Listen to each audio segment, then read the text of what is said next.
Right, thank you very much indeed, Anna. Good evening. It is 5 p.m. on Valentine's Day.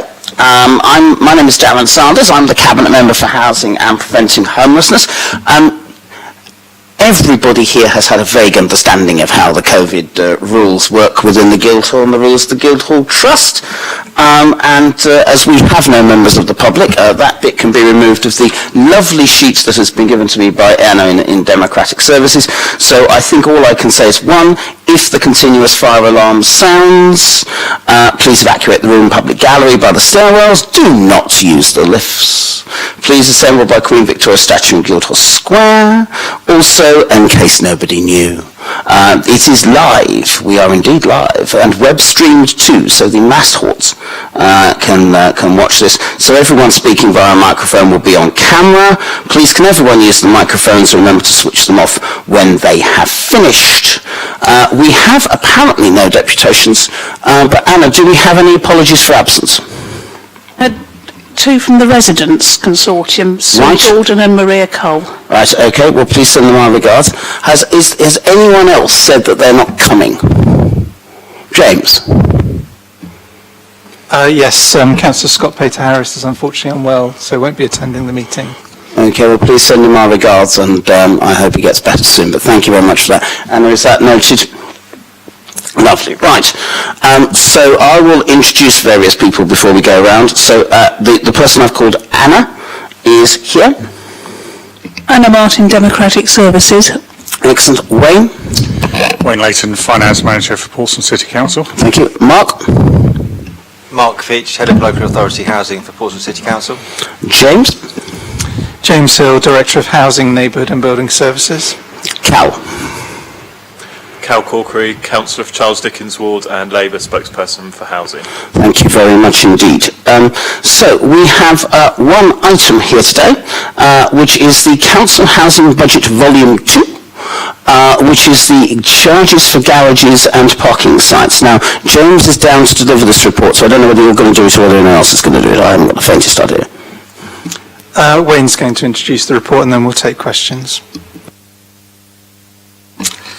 Thank you.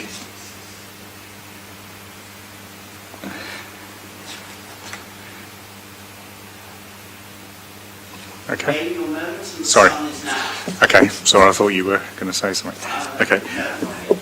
So this report, as you say, is a slight change to the budget report that was presented and agreed on the 24th of January. In that meeting, you agreed to increase garage and parking rents by 3.1%, and in that meeting we had we spoke about changing the charges for non-local open-air car parks within the city centre that potentially could compete for commuters who use the park and ride. This report coming before you suggests that the Schedule 9 is the same as it was in that original report, save for those changes to the open-air car parks in the city centre, which we're increasing to £14 a week, which is in line with the park and ride charge for a weekly commute. The amount of income that we collect in terms of garages and parking is 1.97 million per year. This change that we're making this year to increase parking by 3.1% gives us an extra £61,000 contribution towards the housing revenue account, and the change that we're making from moving it from a 3.1% to a £14 a week gives us an extra £8,400. So overall, the amount of revenue which we will receive next year, if this goes through, will be £69,400.